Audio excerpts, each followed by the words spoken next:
گجرانوالہ میں ایک سرکاری اسکول کی ٹیچر کے شوہر نے 11 سے 14 سال کی بچیوں کی عصمت دری کرتا ہے، ان کی ویڈیوز بناتا ہے۔ یہ 11 سے 14 سال کی بچیوں کا انتخاب کرتا ہے، ان کی کوئی نہ کوئی کمزوری ڈھونڈتا تھا اور پھر اس کمزوری کو ڈھونڈنے کے بعد ان بچیوں کو ایک الگ تھلگ جگہ پر، ایک الگ تھلگ مقام پر لے جا کر ان بچیوں کا استحصال کرتا تھا۔ 7 بجے ہاسٹل کی حدود میں داخل کرنے کے نام پر اس ہاسٹل کا چوکیدار اس بچی کو جنسی زیادتی کا نشانہ بناتا ہے۔ یہاں سے اس قدر بنیادی سطح سے اس کرپشن کا آغاز ہوتا ہے۔ بسم اللہ الرحمن الرحیم، السلام علیکم۔ گجرانوالہ میں ایک انتہائی ہیبت ناک، عبرت ناک، دردناک اور افسوسناک واقعہ پیش آیا ہے۔ ایک ایسا واقعہ پیش آیا ہے جس نے نہ صرف یہ کہ سینٹرل پنجاب کے تمام تر والدین کو بلکہ ہر ایک دل رکھنے والے شخصیت کو جھنجھوڑ کر رکھ دیا ہے۔ ایک ایسا بدقسمت سانحہ پیش آیا ہے کہ جس نے تمام تر اس شخص کو نچوڑ کر اور جھنجھوڑ کر رکھ دیا ہے کہ جو صاحب اولاد ہے اور خاص طور پر ایک بیٹی کا باپ ہے۔ گجرانوالہ کے ایک سرکاری اسکول میں ایک بدبخت انسان نے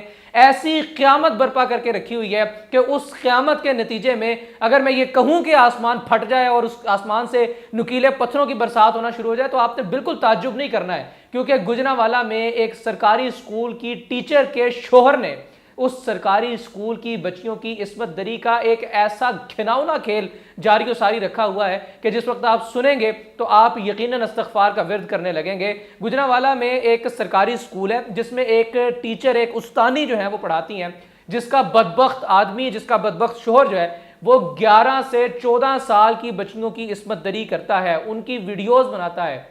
ان بچیوں کا نہ صرف یہ کہ مستقبل تباہ کرتا ہے بلکہ ان کی مینٹل ہیلتھ تباہ کرتے ہوئے ان کا تمام جو تعلیمی کریئر ہے وہ تک ختم کر کے رکھ دیتا ہے۔ ایسا بدبخت آدمی ہے یہ۔ 11 سے 14 سال کی بچیوں کا انتخاب کرتا ہے، ان کی کوئی نہ کوئی کمزوری ڈھونڈتا تھا اور پھر اس کمزوری کو ڈھونڈنے کے بعد ان بچیوں کو ایک الگ تھلگ جگہ پر، ایک الگ تھلگ مقام پر لے جا کر ان بچیوں کا استحصال کرتا تھا اور پھر بدبخت آدمی کو گرفتار کیا گیا تو اس کے فون سے بے شمار ایسی ویڈیوز بھی برآمد ہوئی ہیں کہ جن سے یہ انکشاف ہوا کہ اس شخص کے پاس بے شمار بچیوں کی عصمت دری کی ویڈیوز بھی موجود ہیں، جس بنیاد پر یہ شخص بلیک میل کرتا تھا ان تمام تر بچیوں کو۔ اب یہ پکڑا کس طرح سے گیا؟ بنیادی طور پر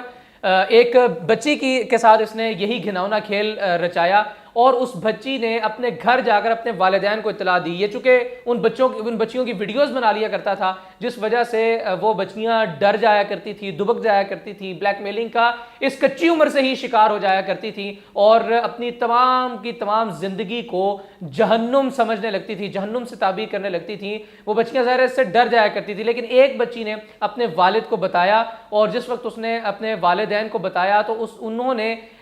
خاموشی کے ساتھ پولیس کو اطلاع کی اور پولیس نے پھر مزید اس معاملے کی انویسٹیگیشن کرتے ہوئے تقریباً 4 سے 5 بچیوں کے والدین کو اعتماد میں لیا، اس شخص کو گرفتار کیا اور پھر ان 5 بچیوں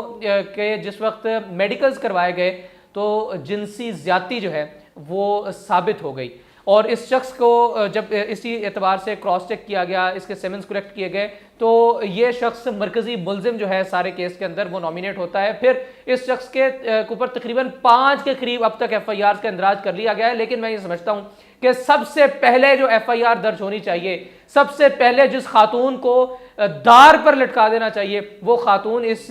شوہر کی بیوی تھی۔ وہ خاتون، وہ عورت کہ جس نے اپنے شوہر کو اتنی زیادہ لیوریج دی، اتنا زیادہ اس شخص کو کمفرٹ زون دیا کہ وہ ایک سرکاری عمارت کے اندر آتا تھا، روزمرہ کی بنیاد پر آتا تھا، اسی خاتون کی جو طالبات ہوتی تھیں ان طالبات کے ساتھ راہ و رسم بڑھاتا تھا، ان بچیوں کا جنسی استحصال کرتا تھا۔ وہ بچیاں جو ابھی نوجوان ہو رہی ہوتی تھی، وہ بچیاں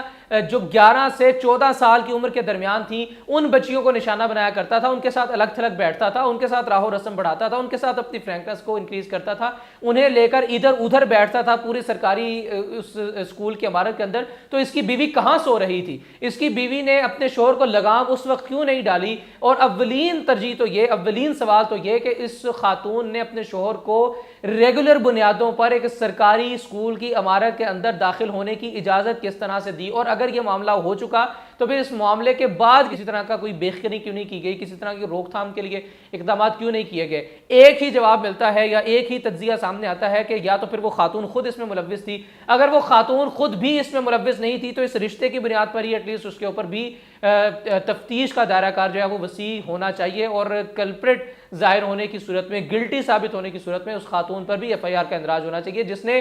گجرانوالہ کے سرکاری سکول میں پڑھنے والی ان طالبات کی زندگی کو جہنم بنا دیا۔ لیکن بدقسمتی یہ ہے، سانحہ یہ ہے، ستم بالائے ستم یہ ہے کہ یہ واقعہ صرف ایک علاقے گجرانوالہ کا نہیں ہے۔ آپ کسی بھی سرکاری سکول کو اٹھا لیجئے، آپ کسی بھی سرکاری اکیڈمی کو اٹھا لیجئے، آپ کسی بھی سرکاری اسکل بیسڈ انسٹیٹیوٹ کو اٹھا لیجئے، آپ کسی بھی سرکاری کالج کو اٹھا لیجئے، طالبات کا ہو، آپ کسی بھی یونیورسٹی کو اٹھا لیجئے جہاں پر کو ایجوکیشن دی جا رہی ہے، مخلوط نظام تعلیم رائج ہے، جہاں پر بچیاں جو ہیں وہ حصول تعلیم کے لیے محنت کر رہی ہیں، کاوش کر رہی ہیں، ان تمام کے تمام جگہوں پر خواتین کی، بچیوں کی عصمت دری ہو رہی ہے۔ ابھی تازہ ترین واقعہ، ماضی قریب ہی کی مثال، اسلامیہ یونیورسٹی بہاولپور کی، اس کے اندر ہم نے دیکھا کہ کس طرح سے ایک سینڈیکیٹ کمیٹی کے شخص کا، ممبر کا، MPA کا، MNA کا، طارق بشیر چیمہ کا جو بیٹا تھا، وہ وہاں کے سیکیورٹی ہیڈ کے ساتھ مل کر کس طرح کا اس نے وہاں پر دھندا شروع کر رکھا تھا، بچیوں کی عصمت دری کیا کرتے تھے، انہیں بلیک میل کیا کرتے تھے، یہاں تک کہ ہاسٹلز کی، بچیوں کے ہاسٹلز کی ٹائمنگ اگر 6 بجے ہے تو انہیں 6:05 پر ہاسٹل کی حدود میں داخل کرنے کے نام پر، 6:30 بجے، 7 بجے ہاسٹل کی حدود میں داخل کرنے کے نام پر اس ہاسٹل کا چوکیدار اس بچی کو جنسی زیادتی کا نشانہ بناتا ہے۔ یہاں سے اس قدر بنیادی سطح سے اس کرپشن کا آغاز ہوتا ہے۔ رات کے پچھلے پہر 12، 12:30، 1 بجے بچیوں کو پیزاز فراہم کرنے کی بنیاد پر، بچیوں کو فاسٹ فوڈ فراہم کرنے کی بنیاد پر، انہیں پھل فراہم کرنے کی بنیاد پر ان ہاسٹلز کے سیکیورٹی گارڈ جو ہوتے ہیں وہ بچیوں کے ساتھ جنسی زیادتی کرتے ہیں، باہمی مشاورت سے ہو رہی ہو یا پھر ان بچیوں کا استحصال کیا جا رہا ہو۔ نارووال کے اندر ایک چھوٹی 5 سالہ بچی کو زیادتی کا نشانہ بنا دیا گیا۔ تو یہ ایک اوور آل سانحہ، ایک اوور آل المیہ بنتا جا رہا ہے، اور اس المیہ کے اوپر وقتاً فوقتاً ہم آواز اٹھاتے ہیں اس طرح کے بڑی مچھلیوں کو، اس طرح کے بڑے بدبختوں کو بے نقاب کرنے کے لیے، جنہوں نے 1-2 لوگوں کی زندگی نہیں بلکہ کثیر لوگوں کی زندگی کو برباد کیا، جن کی زندگی کو برباد کر دیا سو کر دیا اس ادارے میں پڑھنے والی باقی طالبات جو ابھی تک اس بدبخت آدمی کا شکار نہیں ہوئی تھی، ان کی عزتوں پر بھی ایک سوالیہ نشان جو ہے وہ بن گیا کہ ان بچیوں کے ساتھ ایسا معاملہ ہوا نہیں ہوا، اور ان لوگوں کے، ان بچیوں کے والدین کے اذہان میں سے اب معاشرے کی اس کلنک کو کون دھوئے گا، اس زنگ کو، اس دیمک کو کون صاف کرے گا کہ نہیں، یہ ملک پاکستان، یہ خطہ، یہ جگہ، یہ ریاست بچیوں کے لیے محفوظ ہے، اس میں درندے نہیں بیٹھے ہوئے۔ آپ اعتبار کیجئے لوگوں پر، اور اپنی بچیوں کو کسی انسٹیٹیوٹ میں، چاہے وہ نجی ہے چاہے وہ سرکاری ہے، نوکری کے لیے بھیجئے، تعلیم حاصل کرنے کے لیے بھیجئے۔ اب شاید وہ اس سرکاری عمارت میں پڑھنے والی ان بچیاں جو جنسی زیادتی کا شکار ہوئیں، اور وہ جو نہیں ہوئیں، ان کے والدین کیا اعتبار کر پائیں گے اس سوسائٹی پر کہ اپنی بچی کو وہ اس سوسائٹی کے اندر مزید تعلیم حاصل کرنے کے لیے خود سے دور، یا اپنے ہی شہر کے اندر اگر یہ سانحہ ہو گیا تو اپنے گھر سے باہر کسی دوسرے انسٹیٹیوٹ میں، کسی دوسری عمارت میں پڑھنے کے لیے بھیج سکیں، نوکری کے لیے بھیج سکیں۔ تو ایسے درندوں کو اس کے خلاف 5 مقدمات کا اندراج ہوا، پکڑا گیا، بہت قابل تحسین ہے، لائق تحسین عمل ہے، لیکن اس طرح کی مزید کالی بھیڑوں کو اور ان تمام کلپریٹس کو جو اس دھندے میں ملوث ہیں، انہیں پکڑنا چاہیے، ان کی بیخبری کی جانی چاہیے، انہیں عبرت کا نشان بنا دینا چاہیے۔ کسی ایک کوے کو مار کر، کسی ایک سور کو مار کر اگر فصلوں کے اوپر لٹکا دیا جائے تو باقی سور اس فصل کا رخ نہیں کرتے ہیں۔ ایک شخص کو ہی عبرت کا نشان بنا دیا جائے، اس کی لاش کو لٹکا دیا جائے سرے بازار کسی چوک میں، چوراہے میں، اور 1 ہفتے کے لیے لٹکی چھوڑ دینی چاہیے، اور جس وقت بوسیدہ ہونے لگے تو اس کے اوپر درندے چھوڑ دینے چاہیے، بھیڑیے چھوڑ دینے چاہیے، خونخوار پرندے چھوڑ دینے چاہیے، وہ چیلیں، وہ عقاب، وہ ایگلز، وہ لوگ، وہ الو جو نوچ کھائیں اس کے جسم کو اور اس کی ہڈیوں کو کتوں کے آگے ڈال دینا چاہیے، تاکہ اس شخص کو عبرت کا نشان بنایا جائے، تاکہ باقی تمام تر ایسے لوگ جن کے دلوں میں مرض ہے، جن کے دماغوں میں گندگی بھری ہوئی ہے، جن کی آنکھوں میں غلاظت بھری ہوئی ہے، ان تمام تر لوگوں کے لیے ایک نصیحت ہو سکے۔